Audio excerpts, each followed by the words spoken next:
messieurs, bonsoir et bienvenue. Merci de nous recevoir chez vous au fil du jour. Et comme chaque dimanche et lundi, avec toute l'équipe, nous sommes ravis de vous accompagner avec des invités, de belles thématiques, des reportages, de la musique également. Et bien pour aujourd'hui, un beau programme, hein, j'ai envie de dire, tout au long de cette émission. Et nous allons commencer par une belle actualité culturelle et artistique. Et il s'agit du Salon donc international de l'artisanat. Et oui, qui a débuté hier, en tout cas de belles choses. Hein. Du côté du Palais de la Culture Moufdi Zakaria, beaucoup d'artisanes venus des 4 coins du pays sont là justement pour mettre en avant tout le savoir-faire et tous les métiers aussi hein, que nous connaissons. Et bien pour en parler aujourd'hui, nous avons le plaisir de recevoir tout d'abord Monsieur Berki, qui est directeur général de la Chambre nationale de l'artisanat et des métiers. Il ne sera pas seul, bien évidemment, il sera en compagnie de Shahrazad Badash, qui est une artisane et créatrice de bijoux.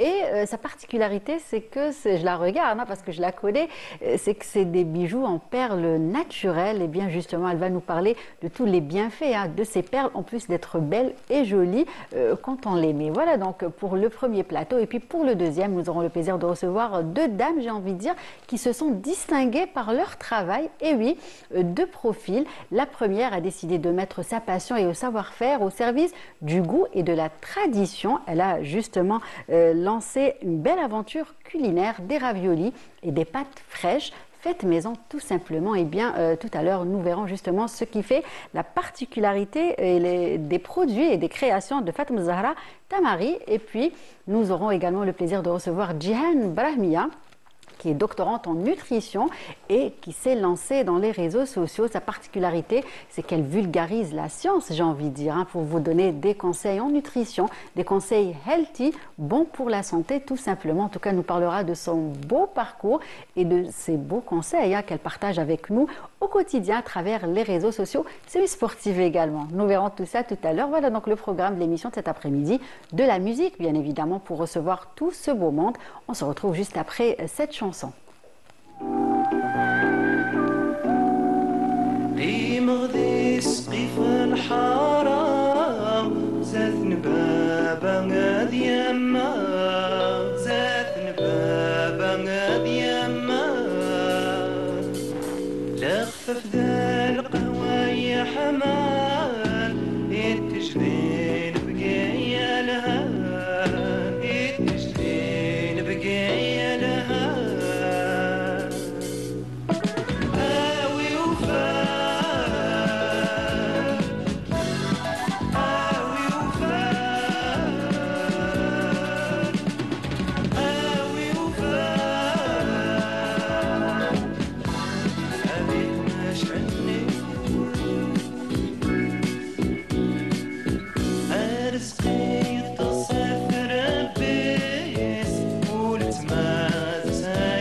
Voilà un beau moment nostalgique, j'ai envie de dire, signé Jamel Allam, une ancienne chanson qui date des années 70, la fin des années 70, je pense, pour accueillir. Et je pense que c'est une chanson qui a aussi fait plaisir à mes deux invités, surtout Monsieur Berki. Ah oui, oui, oui. Je regrettais Jamel Allam, donc oui. On est de la même wilaya. D'accord, très bien, on savait que ça allait vous faire plaisir. Allah yarahmou. En tout cas, merci d'avoir accepté notre invitation, Monsieur Berki. Merci Abdelkirim Berki. Merci à vous. Merci, donc nous sommes ravis de vous avoir avec nous pour parler de cette belle actualité. Un rendez-vous très attendu, j'ai envie de dire, chaque année. Un rendez-vous qui met en avant tout le savoir-faire et ces beaux métiers justement qui représentent l'artisanat algérien. En tout cas, on va en parler bien évidemment de cette nouvelle édition du Salon international de l'artisanat. Et vous n'êtes pas venus tout seul, donc c'est Shahrazad Badache qui vous accompagne. Comment ça va? Merci, très bien. Merci de votre invitation. Ça me fait plaisir de vous voir à chaque fois. Oui, tout à fait. Même nous, on est ravis de vous avoir avec nous à chaque fois, avec de nouvelles créations, j'ai envie de dire. Oui. Vous ne vous arrêtez pas. Comment vous trouvez justement l'inspiration, j'ai envie de dire? Je m'amuse en créant, voilà. C'est mon monde, je me perds dans mon monde. C'est ça. Voilà. Très bien. En tout cas, justement, on va parler de ce beau monde dans lequel vous baignez, j'ai envie de dire, au quotidien, avec ces belles couleurs, ces belles perles. Mais juste avant, on va parler de cette belle actualité aussi. Tout est beau cet après-midi avec vous, en tout cas Shahrazad et Monsieur Berki. Donc justement, je disais déjà le coup d'envoi de cette nouvelle édition du Salon international de l'artisanat. Alors, comment ça s'est passé hier? Donc, avant de parler, si vous permettez, du SIAT, on parlera déjà, on va parler plutôt déjà du 9 novembre, la journée nationale de l'artisan. Exact. Donc, on souhaite bonne fête à nos artisans et artisans des quatre coins du pays. Hier aussi, c'était l'occasion du coup d'envoi de la 26e édition du Salon international de l'artisanat, le SIAT. Madame la ministre du Tourisme et de l'Artisanat a tenu à ce que le coup d'envoi soit donné le même jour, pour justement bien fêter. La fête soit exactement grandiose et significative beaucoup plus. Donc le coup d'envoi a été donné par Madame la ministre du Tourisme et de l'Artisanat, accompagnée de ses homologues ministres. Il y avait un bon monde.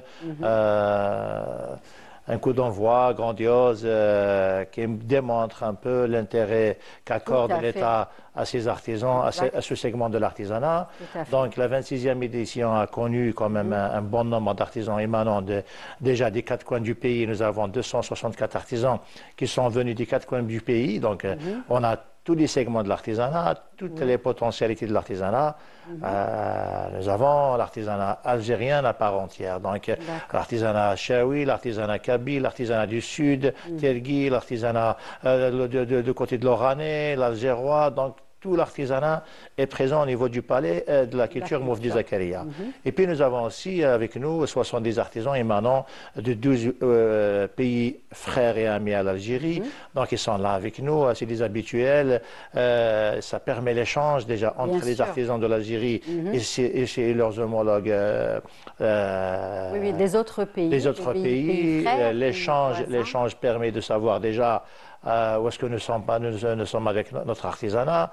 Ça nous permet de voir ce qui se passe et de se mettre au diapason de ce qui se passe ailleurs.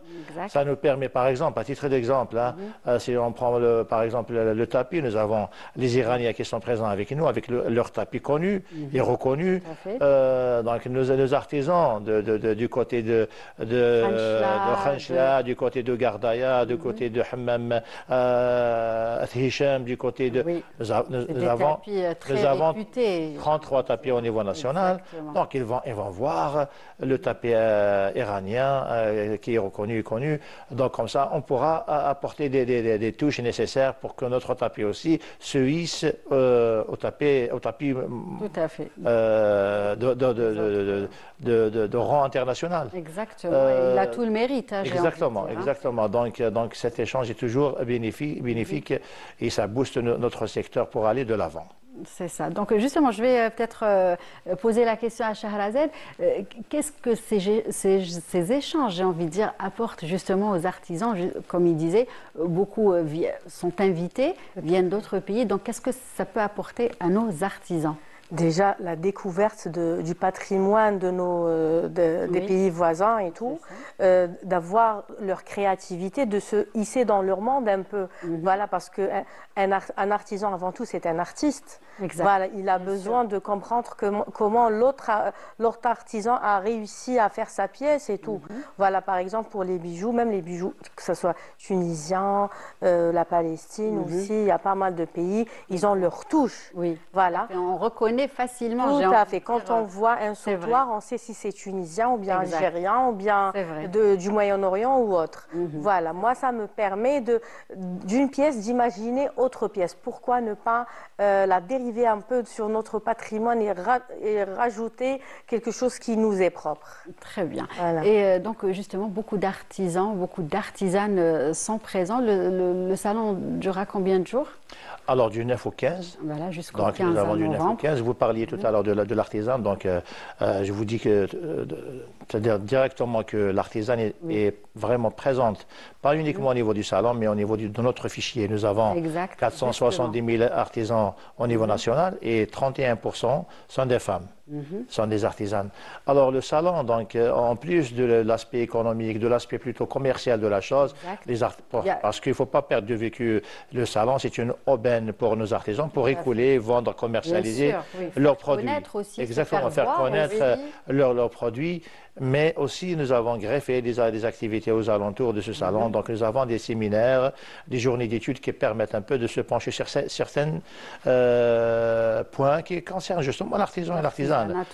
Aujourd'hui même, nous avons fait une journée d'études qui s'est penchée sur le financement. Donc, l'artisan, un de ses problèmes cruciaux, c'est l'aspect financier, le financement. Donc, nous avons étudié avec nos collègues des autres ministères, notamment le ministère des startups, des petites et moyennes entreprises et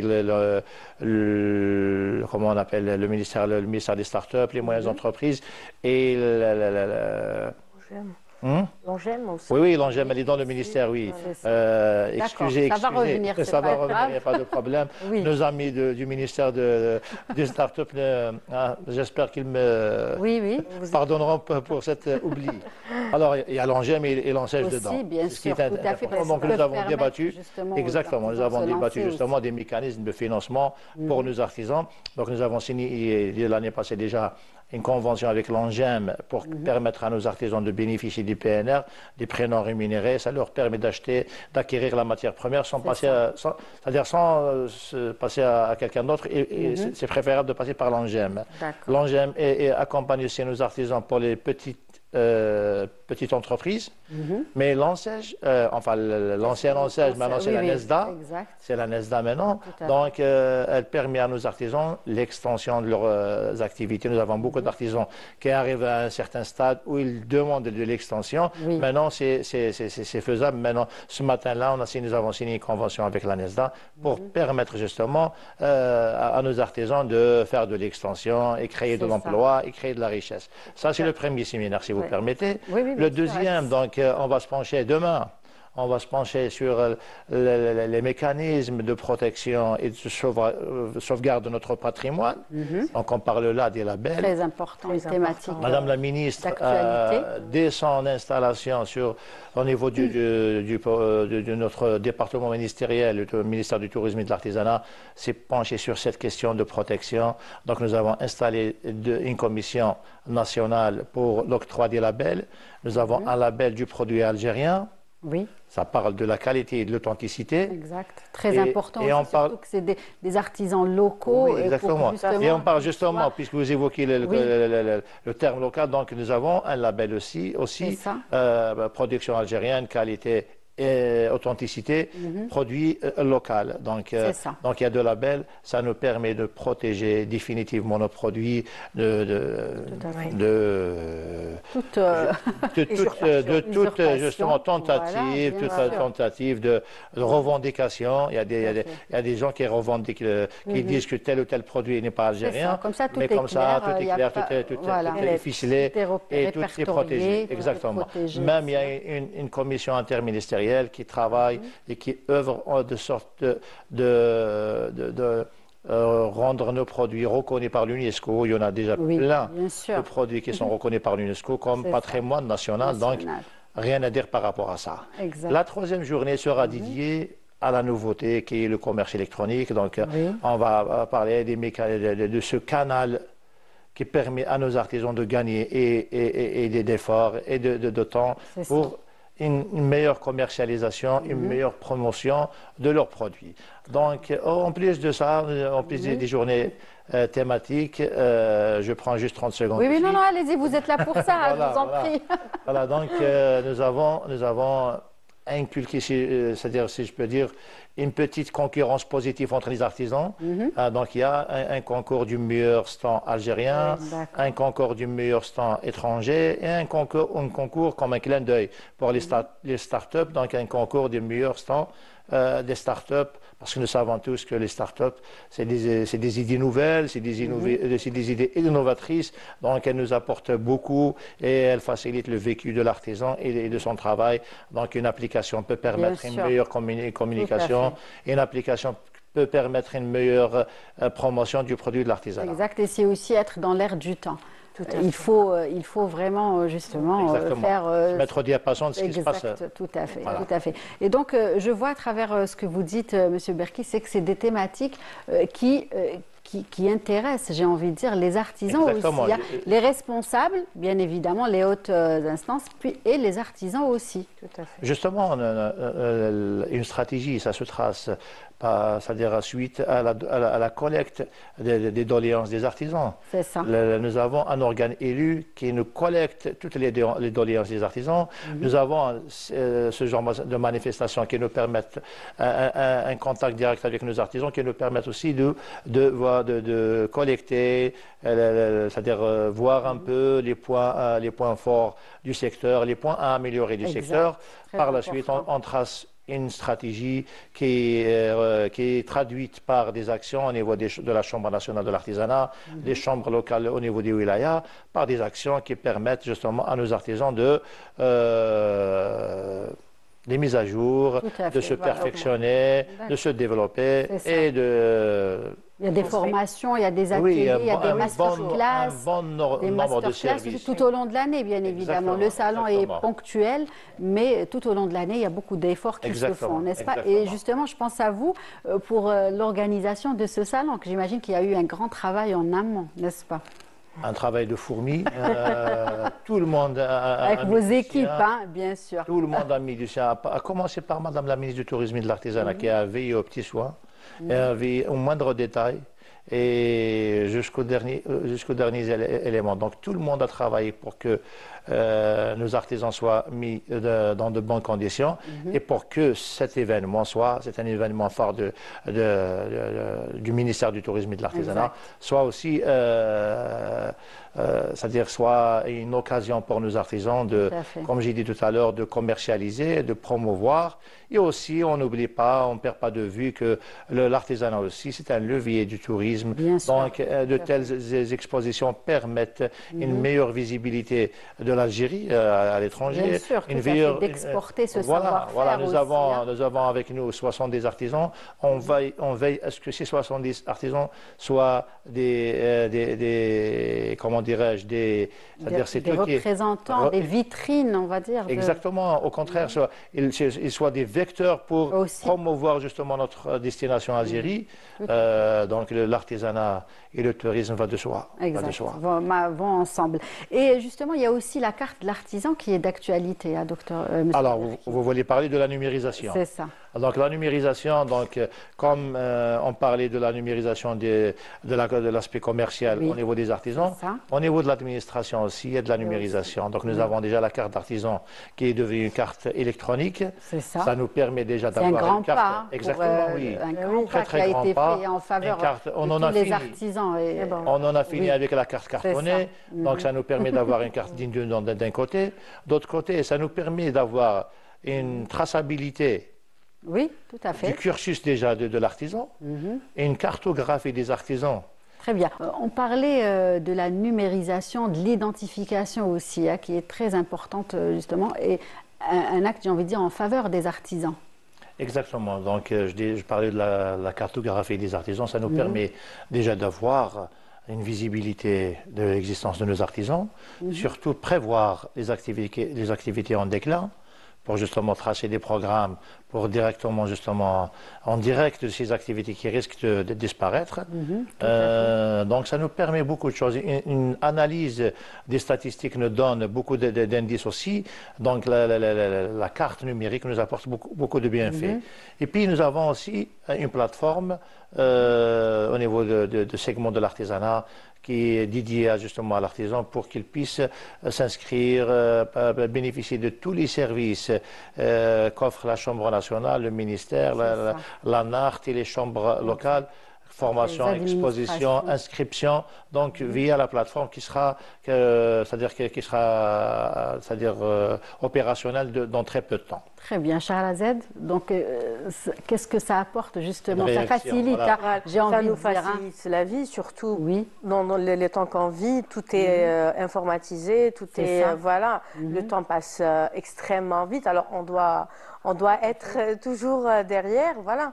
Moi, ça m'arrange. Ça vous évite les déplacements. Ben oui, heureusement. Moi-même, surtout quand on fait de l'artisanat, c'est un métier qu'on fait avec les mains. Il n'y a pas de machine derrière que certains artisans. Alors, ça nous prend du temps. Si on se déplaçait pour la paperasse et tout, cela ça va, voilà, tout à fait, pour le travail. Plus. Surtout. Très bien. Donc, de bonnes choses se font et ça fait plaisir d'entendre ça. Heureusement, il y a un développement à travers énorme qui se justement notre émission. On va peut-être aussi parler justement de votre développement à vous. Merci. Allez, de vos bijoux, de vos perles.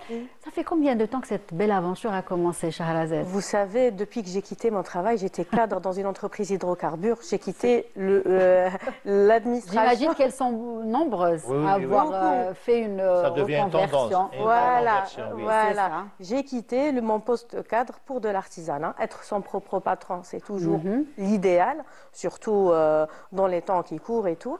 Et comme le dicton le dit, fais de ta passion ton travail. C'est ce que j'ai fait. Moi, quand je fais ça, parfois je passe des heures sans me rendre compte. Voilà, parce que j'aime trop mon métier. Oui, en tout cas, à chaque fois, vous venez avec de très belles choses, j'ai envie de dire, Shahrazad. Alors, quelle est la particularité justement des perles que vous utilisez? C'est ce qui fait aussi la particularité de votre travail. C'est ça. Moi, je travaille beaucoup plus avec des perles de culture d'eau douce et des pierres naturelles fines. Voilà, surtout les pierres naturelles fines, moi c'est vraiment le côté que j'adore dans mon travail parce que on se perd dans ce monde de pierres. On voit ce que Dieu nous a créé, on en a fait des beaux bijoux. Voilà, maintenant je fais des bijoux traditionnels modernisés. Pour respecter tous les goûts des gens. Il y en a qui n'aiment pas des trucs très très chargés. Je fais du traditionnel modernisé. Maintenant, je mélange, quand vous voyez là, des perles de culture d'eau douce avec de la métisse, de très très belles pierres. Et la pièce, c'est du cuivre. Voilà. C'est du traditionnel, mais qui a avec une touche de modernité, en sachant que les bienfaits des pierres aussi, ça vient de la terre, ça ne peut pas nous faire mal. Et toutes ces pierres naturelles ont une histoire, ont une signification et ont des bienfaits aussi, n'est-ce pas? Par exemple, là, la métisse, en lithothérapie, disent que c'est une pierre qui appellent, surtout les hyperactifs. Je peux vous raconter une anecdote. Il y avait un médecin, pour vous dire, un chirurgien, il a offert à son fils... scientifique, voilà, c'est ça, je voulais souligner. Voilà. Il a offert à son fils un médaillon en améthyste. Après, il l'a perdu. Il m'a parlé. Il m'a téléphoné en urgence. S'il vous plaît, madame, demain, il faut que vous m'envoyiez un autre pendentif. Parce que là, mon fils, il est revenu à ses habitudes et j'arrive pas à le suivre. Et bien, vous voyez, la pierre, quand ça vient de la terre, ça pourra pas nous faire du mal que du bien. Tout à fait. On dit, de toute façon, chaque pierre a un bienfait. On essaiera d'organiser un plateau dans ce sens. Sinon, aujourd'hui, quelle est la tendance? J'imagine que ça change, ça évolue.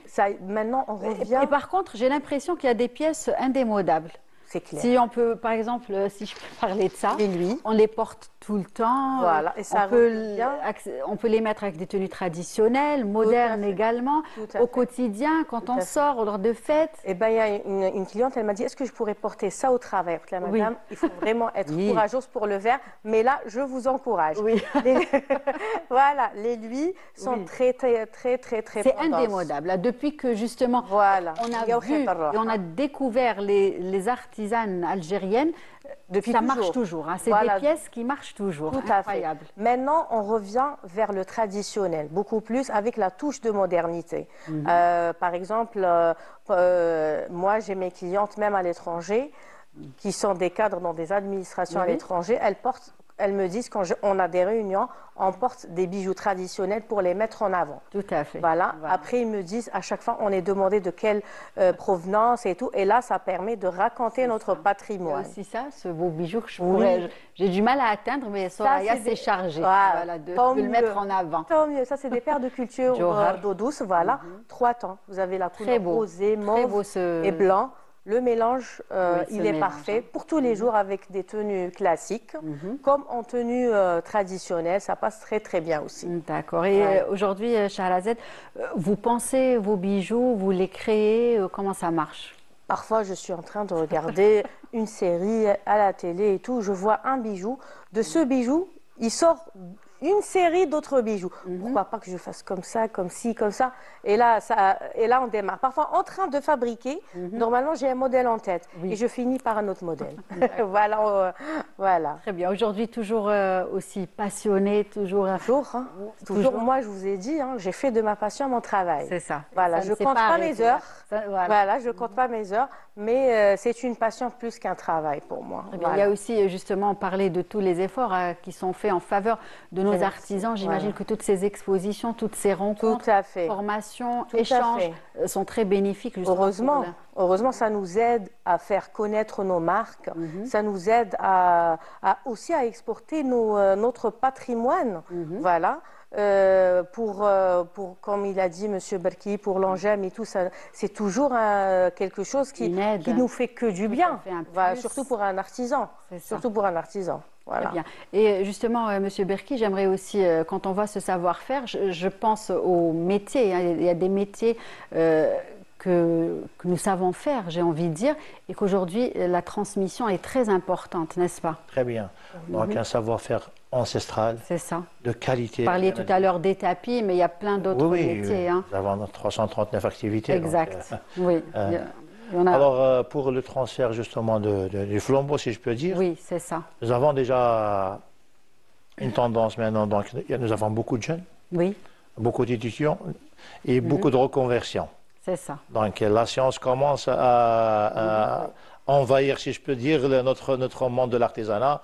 C'est tout bénef, donc l'artisanat avec la science, donc c'est un pas géant en avant. Exact. Alors, pour le transfert de culture, de connaissances, alors au niveau de la Chambre nationale, même au niveau des chambres locales, donc nous avons beaucoup de formations qui permettent à nous, maîtres artisans, d'acquérir, de connaître l'aspect pédagogique qui leur permet justement de transférer leur savoir-faire aux jeunes. Nous avons beaucoup d'artisans qui ont un savoir-faire ancestral, mais ils ne savent pas comment le transférer, comment le transmettre, comment le rendre déjà attractif.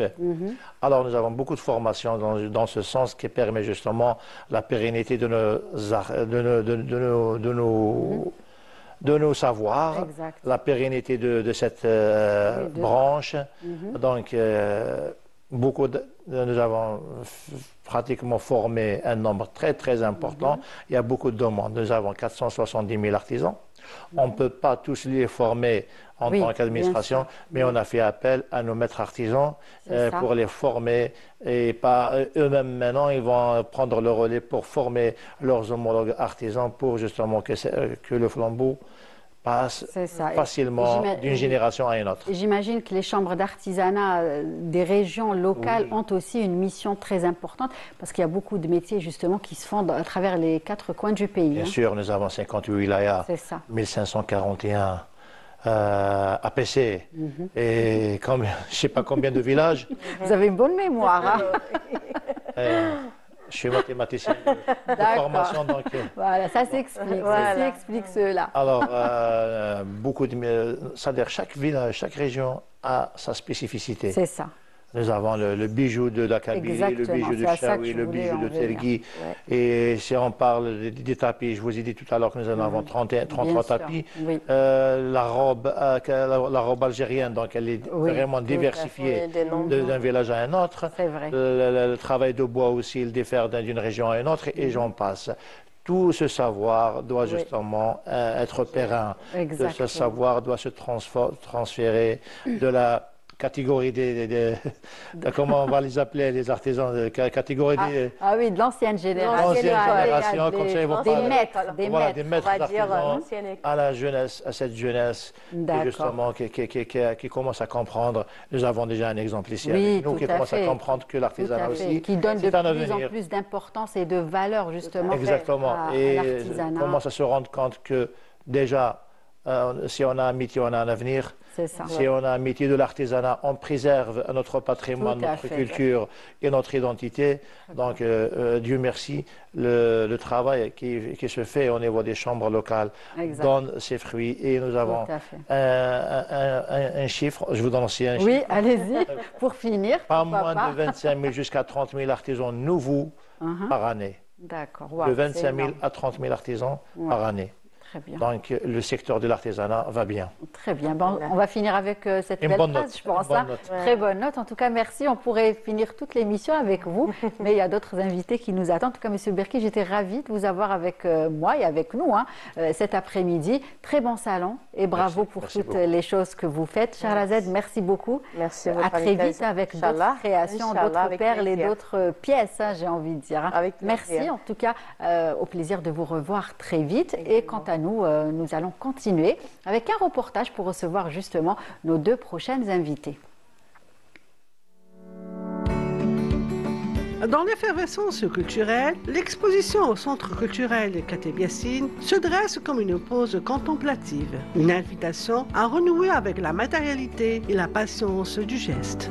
Je suis artisan في لابانري artisan مصطفى أوباح في لابانري لابانري كما نقولوا حنا هذه الدوم كما يقولوا بالعربيه ويقولوا لها الصوفه الميطو. لابانري هذه كل واحد واش عنده لي زيدي تاعو تقدري تخدمي بها كما نقولوا العجب يخدموا بها القفاف الطبوقه لي صاك بورتموني لي بيست هكذا لي فيوز. Loin du tumultude des galeries d'art contemporaines, cette exposition propose un autre récit, celui des mains dialoguant avec la matière. Vous avez des huiles essentielles, vous avez des eaux florales, vous avez un peu de tout, vous avez l'eau de fleur d'oranger, vous avez l'eau de rose, vous avez l'eau de géranium, vous avez l'eau de lavande, l'eau de myrte, vous avez une anti-moustique bio, très bénéfique pour l'être humain, c'est très bénéfique. C'est le retour à la nature. Par exemple, c'est la présence de toutes les molécules dans une plante. Pour guérir un cas, il faut la présence de toutes les molécules. C'est miraculeux. J'ai fait plusieurs expositions, ça fait 10 ans d'exposition. J'ai fait des expositions un peu partout. Cette vitrine des savoir-faire traditionnels constitue un refuge nostalgique et un conservatoire d'objets affirmant avec force la vitalité créatrice du patrimoine. Moi je suis là et je parcours le nord avec ma femme donc pour découvrir le pays et voilà, c'est un plaisir de découvrir cette culture et cette région. Bah, je découvre plein de choses, vraiment plein de choses, aussi bien culturellement que les paysages. Donc c'est très riche, le pays est riche en histoire. Le résultat est là et on voit qu'il y a des belles productions et fait avec soin. Donc c'est, je pense, un beau patrimoine que le pays a. Ainsi, cette exposition se révèle être bien plus qu'un simple musée éphémère. Elle est un espace de convergence où le passé n'est pas une réplique, mais une source. Voilà encore une belle exposition du côté de la galerie d'art Mustapha Kateb au centre-ville. Un passage, j'ai envie de dire, vous fera sûrement du bien. En tout cas, plein de belles choses ont été présentées à travers cette exposition. Et nous allons continuer avec deux belles choses, deux belles dames qui m'accompagnent cet après-midi. Alors, j'ai le plaisir de recevoir Fatma Zohra Tamri. Ça va? C'est bien dit, je n'ai pas écorché le nom. Bienvenue. Merci. Merci d'avoir accepté notre invitation. Je disais tout à l'heure que vous avez mis votre savoir-faire et votre passion au service du goût. Ai-je eu raison ou pas? Tout à fait. Très bien. En tout cas, on va en parler dans un tout petit moment. Le temps pour nous de présenter Jihan Brahmiya. Comment ça va? Ça va très bien, merci. Bienvenue. Merci beaucoup. Ravie de vous avoir avec moi cet après-midi. Doctorante en nutrition, c'est ça? Oui, doctorante en nutrition. Ingénieure en nutrition et en technologie alimentaire. Et actuellement, je prépare un doctorat. D'accord. On va parler peut-être de la thèse ou non? Pas tout de suite. Un tout petit peu.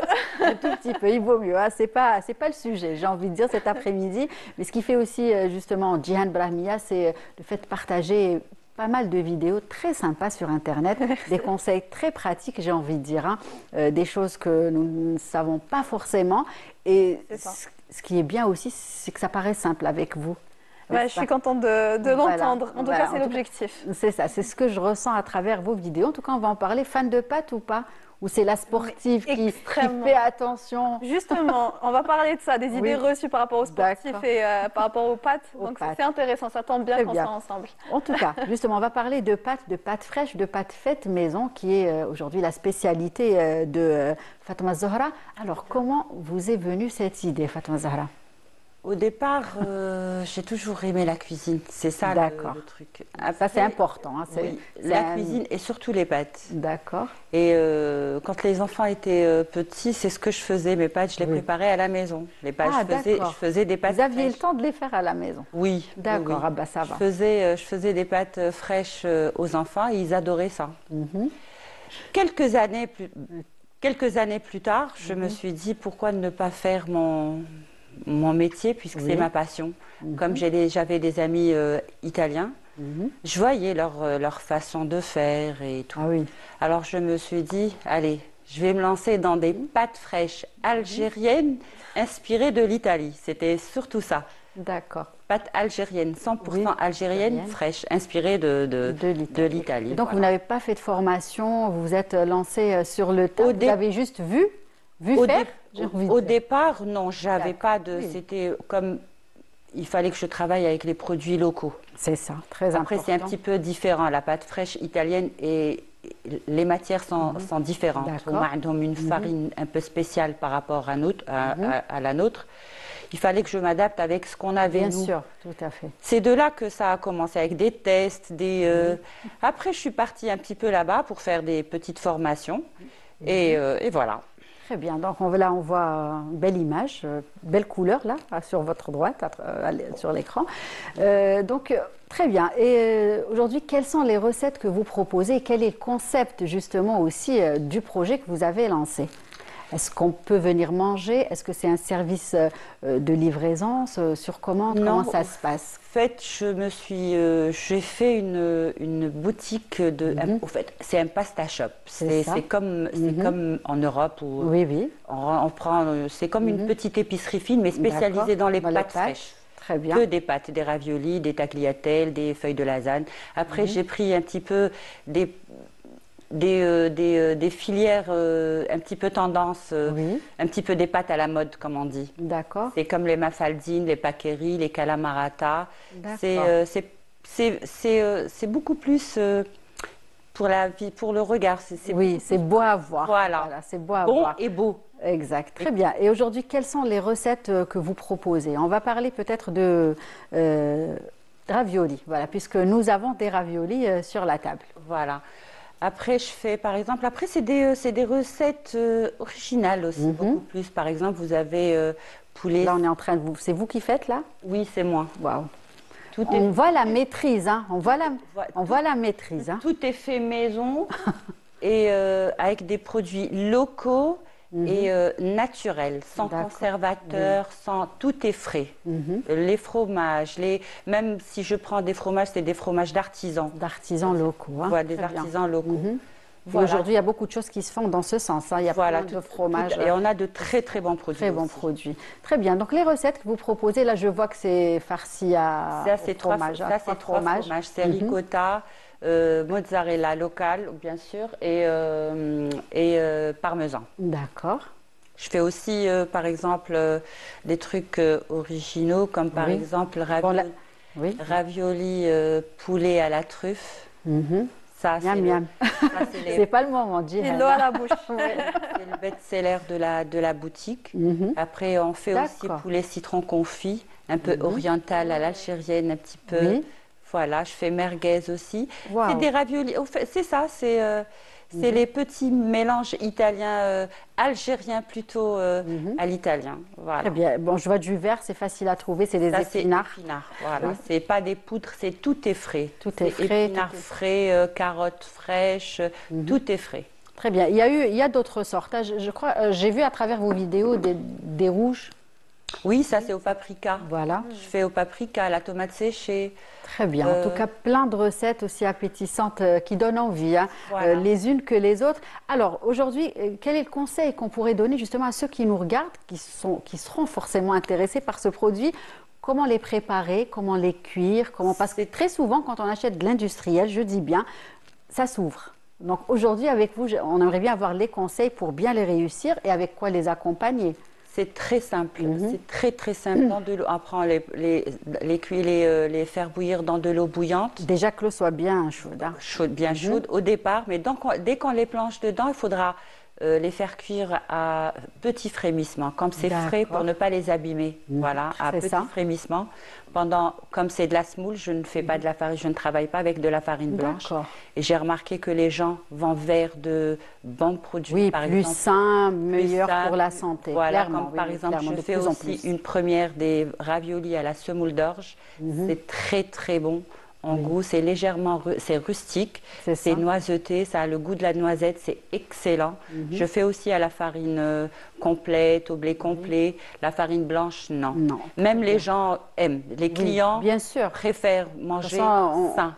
Je pense que beaucoup de personnes aujourd'hui essayent d'éliminer au maximum la farine blanche à travers les pains qu'on consomme, à travers les pâtes, pourquoi pas. Et vous avez même pensé aux personnes qui peut-être souffrent de maladies cœliaques ou autres, ou alors le gluten, c'est-à-dire intolérance au gluten. Vous proposez aussi des recettes sans gluten. Hein. Sans gluten, oui, tout à fait. Très bien. Et vous arrivez à gérer tout ça? Vous travaillez seule? Est-ce que vous avez une équipe? Comment ça marche? J'ai commencé toute seule. Je faisais tout toute seule à la boutique. Et là, je suis en train de former mes enfants. Deux garçons. J'ai deux garçons. Ah, super. Et le grand qui est avec moi, il m'accompagne. Voilà, et ça va, vous avez pu transmettre justement cet amour pour les pâtes?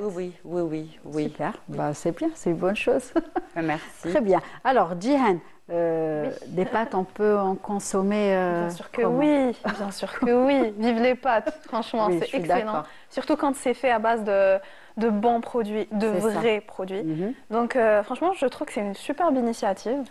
Jihan ne connaissait pas, et pourtant, vous êtes plus active que moi sur les réseaux sociaux. C'est vrai, c'est vrai. Je ne connaissais pas du tout et franchement, c'est une très belle découverte. Surtout que c'est fait à base de bons ingrédients. Et il est justement là le problème avec notre alimentation actuelle. C'est qu'on on a une alimentation qui est très riche en produits. Je ne pourrais pas dire aliments ou donc très pauvre en nutriments. Donc c'est principalement des produits qu'on ne connaît pas, qu'on ne sait même pas lire dans la majorité des cas. Tout à fait. Donc c'est ce qu'on appelle les produits ultra transformés. Exact. Et donc là, ça nous permet d'avoir une alternative saine à des aliments à des produits plutôt ultra transformés qu'on ne peut plus considérer comme aliments. Donc franchement, moi j'encourage en plus de ça. Les pâtes, généralement, il y a beaucoup d'idées reçues qui circulent, comme quoi les pâtes, voilà, c'est pas très sain à éviter pour les sportifs, etc. Alors qu'au contraire, il faut jouer sur les ingrédients, sur la sauce, sur la portion et aussi sur voilà, combien de fois par jour, bien sûr. Dans la semaine aussi, peut-être combien de fois par semaine. Voilà, très bien. La fréquence. Oui, c'est ça. Et justement, Djihan, vous, qu'est-ce qui a fait que vous vous êtes orientée vers la nutrition? Sportive à la base, basketteuse. Issue d'une famille de sportifs aussi. D'accord. Donc oui, je suis basketteuse. Et voilà, j'ai grandi dans une famille de sportifs. Donc mon père fait très attention à tout ce qui est alimentation, régime, etc. Bon, lui, c'est un athlète. Donc voilà, il était vraiment très, très strict sur ça. Donc très petite, j'avais déjà beaucoup de notions sur tout ce qui est nutrition, alimentation. C'est bien. Et une belle culture nutritionnelle, on va dire. Oui, et j'aime beaucoup. Enfin, c'est une passion aussi. Donc, j'avais un surpoids aussi. J'ai pu perdre beaucoup de kilos par moi-même, toute seule. Donc, j'avais déjà un bon lien avec l'alimentation. Par la suite, voilà, j'ai fait l'école d'agronomie et je me suis spécialisée en technologie alimentaire et en nutrition humaine. D'accord. Un beau parcours, j'ai envie de dire. Qui sûrement fait la fierté de vos parents et de votre famille, ça c'est clair. Mais comment justement Djihan s'est retrouvée sur les réseaux sociaux? Justement, Djihan était indécise entre la nutrition et la communication. Oui, d'accord. Je voulais aussi faire journalisme. Je ne l'ai pas fait. J'ai fait nutrition. Ça aurait pu marcher aussi. Hein? Oui, mais je ne regrette pas parce que j'ai finalement pu allier les deux. C'est ça. J'essaye de jouer sur la vulgarisation scientifique, donc je garde le sérieux de la science et j'essaie de lui rajouter une touche de légèreté, d'humour, etc. pour m'adresser au grand public. C'est l'objectif parce que la science, ça reste un peu ennuyeux, ça reste un peu abstrait généralement. Exactement. Donc, ça parle pas à tout le monde, on va dire. Hein, ça parle pas à tout le monde. Et c'est ce qui fait votre particularité, c'est que vous rendez les choses très simples. Et comment choisir justement les conseils que vous donnez? Comment choisir le thème? Parce que j'ai pu voir plein de vidéos, vous parlez un petit peu de tout. Comment les choisir? Comment sélectionner? C'est dû à des échanges? Comment ça se passe? Franchement, ça dépend. J'ai plusieurs concepts. Donc déjà, j'ai le concept de... Pour moi, c'est le plus important. Je l'ai lancé cette année. Je l'aime beaucoup parce que je trouve que ça apporte beaucoup de choses à la société algérienne.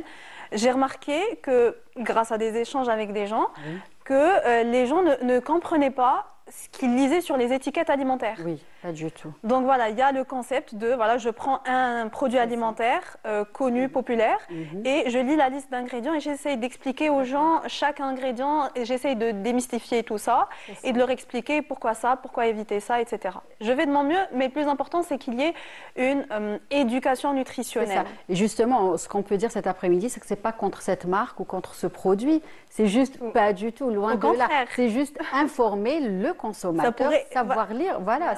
Ça part d'une bonne intention. Oui, et ça pourrait aider aussi les producteurs à améliorer leurs recettes. Tout à fait. On va regarder une vidéo. Je ne sais pas si Fatma Zahra a déjà rencontré Djihan sur les réseaux sociaux ou pas. Oui. Très bien. Allez, on va voir une vidéo. وشنو هما لي زاليمون اللي ما لازمش نحطوهم في لابورت تاع الفريغو؟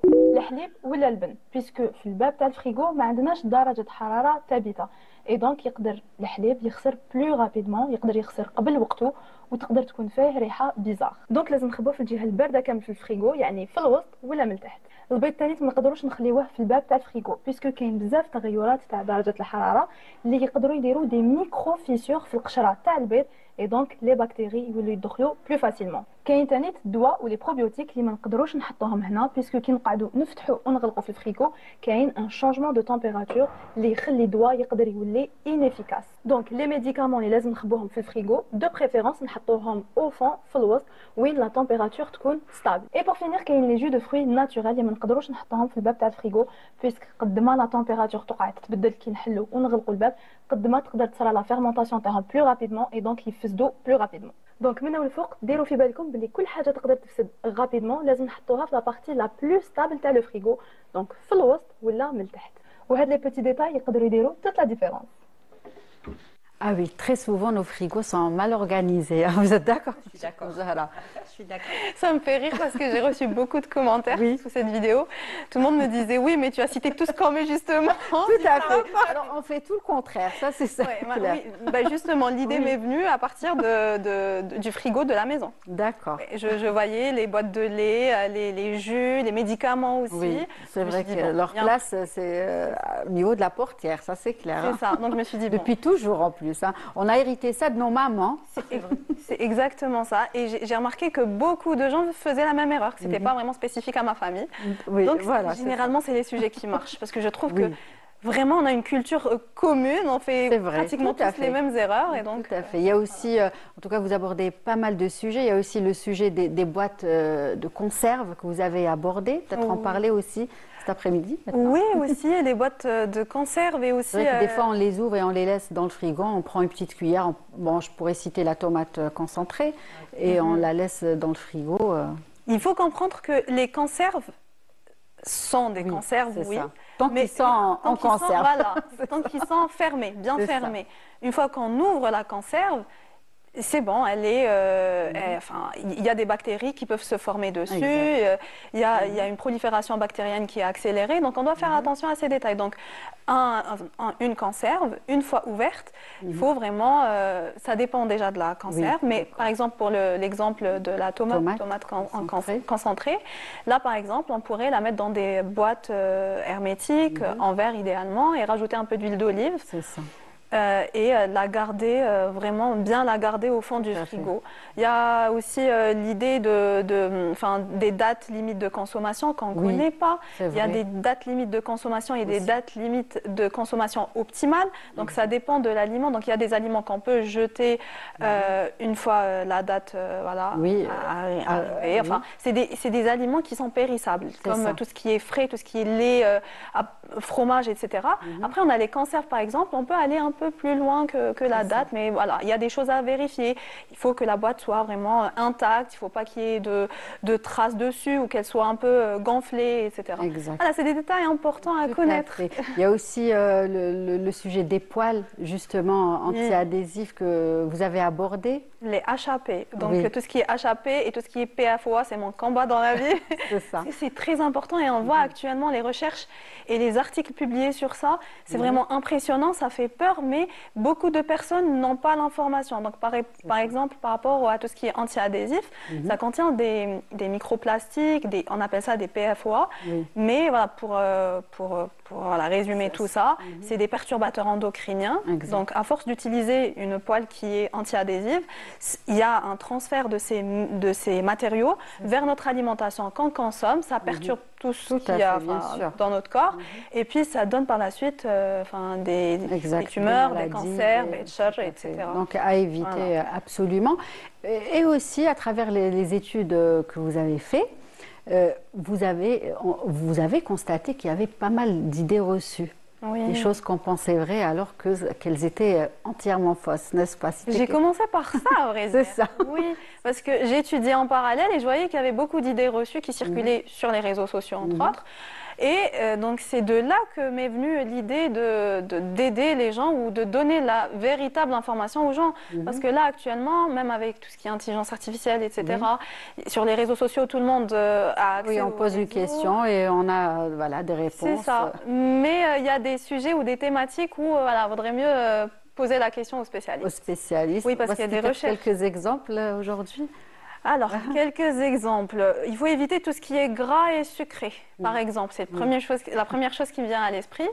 Pas du tout. Notre cerveau est composé de graisse. On a besoin de la bonne graisse qui va nourrir notre cerveau, nos hormones en tant que femme aussi. Par exemple, par rapport au sucre, il faut éviter le sucre. Non, il faut savoir choisir ses sources de sucre, les bonnes sources de sucre, parce que notre corps a besoin de glucose pour fonctionner normalement, surtout pour les sportifs. Franchement, il y a vraiment beaucoup d'idées reçues. Il y a aussi un concept que j'ai lancé, c'est par rapport aux dictants ou aux croyances de nos grands-parents, nos ancêtres, pour voir si réellement la science a confirmé ça ou pas, si vraiment les traditions, il y avait une base. C'est ça, oui. Donc là aussi c'est intéressant, on peut citer, je vous donne l'exclusivité, c'est la vidéo d'aujourd'hui. D'accord. C'est par rapport aux grenades. Oui, c'est la saison, hein. Là on se régale, hein. Elles sont bonnes. Hein. il y a un dicton qui dit en arabe كل الرومان بقشورو تنسى المرض docteur, un truc comme ça. Le médecin. Le médecin. Tout ça pour dire que est-ce que réellement la peau des grenades peut être bénéfique pour notre santé? La santé. Oui. Effectivement. Beaucoup de recherches montrent que la peau, donc je parle de la fine peau qu'on trouve à l'intérieur, celle qui est amère. Là où les graines sont collées. Collées, exactement. Elle est plus riche que le fruit en lui-même. D'accord. Et très intéressante aussi pour le cancer du sein, pour la prévention du cancer du sein. D'accord. Voilà. Ça, comment la consommer idéalement? Peut-être tout mixer? Oui, tout mixer. Avec des jus, par exemple, on peut inclure cette petite peau. Ou même quand on veut manger des grenades, on peut prendre... C'est ça, elle est fine, peut-être qu'elle ne va pas nous gêner. On n'a pas pris l'habitude justement de la consommer. C'est vrai qu'elle est un peu amère. Oui. Mais c'est pas grave. C'est ensimé, très bien. En tout cas, plein de belles choses que vous partagez quotidiennement. Comment vous organisez? Je fais de mon mieux. C'est pas évident. Bon, il y a pas mal de vidéos. Ceci dit, j'ai pu faire des recherches hier, mais vous arrivez à vous organiser entre les études, le sport. Vous faites toujours du sport, très sportif. Oui, oui. La pratique du sport est aussi très importante pour vous. Oui. Non, c'est important. Là, actuellement, ça fait partie de ma vie. Je suis en professionnelle. D'accord. Mais j'incite et j'encourage tout le monde à faire une activité physique. Non pas une activité physique à haut niveau, pas forcément. Mais voilà, rester actif et au moins faire une activité physique. Allez, 2h30 par semaine, c'est déjà très bien pour la santé. Je ne parle pas de prise ou perte de poids, c'est pour la santé. Est-ce que justement le fait de faire le ménage peut être considéré comme une activité physique ou pas? C'est une activité physique. Même la danse peut être une activité physique. D'accord. Même les femmes généralement qui me disent oui mais j'aime pas faire ça, j'aime pas faire ça. Je leur dis vous aimez danser? Allez-y, faites-vous plaisir. Donc, si on fait ça en quotidien, on est bien. C'est une activité physique, oui. Plus important, c'est de bouger. D'accord. Fatma Zahra, adepte d'activités sportives ou pas? Oui. D'accord. Depuis toujours. Très bien. Alors, avant de finir, ce n'est pas encore fini. Fatma Zahra, aujourd'hui, qu'est-ce qu'on peut vous souhaiter? J'ai vu aussi que vous avez fait des expositions, hein? Oui, pour justement ce qui vous a permis de faire connaître un petit peu vos produits. Ma première vente, ma première expo, c'est de là que j'ai vraiment... Vous avez vu qu'il y avait un intérêt pour ce genre de produit. J'ai décidé d'ouvrir un pasta shop. D'accord. J'expose dans une petite ferme à Zeralda. Les vendredis matins. Les vendredis matins. Il y a beaucoup d'artisans locaux. Il y a beaucoup d'artisans qui font de très très belles et très bonnes choses. C'est de là que l'aventure a commencé au fait. C'est là-bas. Très bien, donc on revient pour justement finir et donner la bonne information aux téléspectateurs.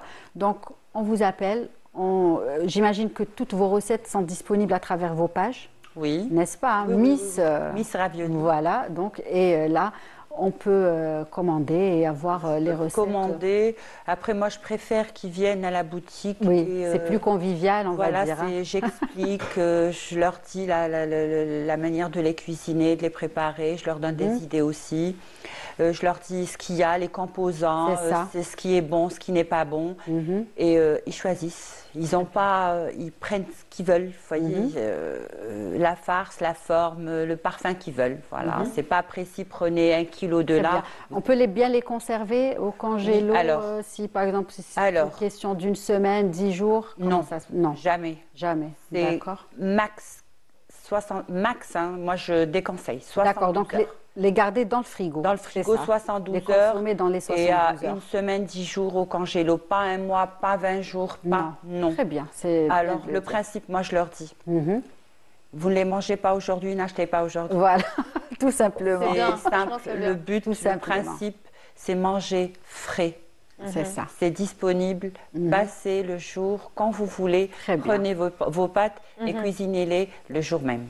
Très bien. En tout cas, merci. Merci Zahra, j'étais ravie de vous avoir cet après-midi. On va se régaler ce soir, j'ai envie de dire peut-être. Et on a sûrement une qui va passer très vite vous voir. C'est bon, je suis cliente. Le rendez-vous est déjà pris. C'est bon, j'adore les pâtes, donc je suis ravie de découvrir. En tout cas, Djihan, merci d'avoir accepté notre invitation. Mesdames, merci beaucoup. C'était un plaisir.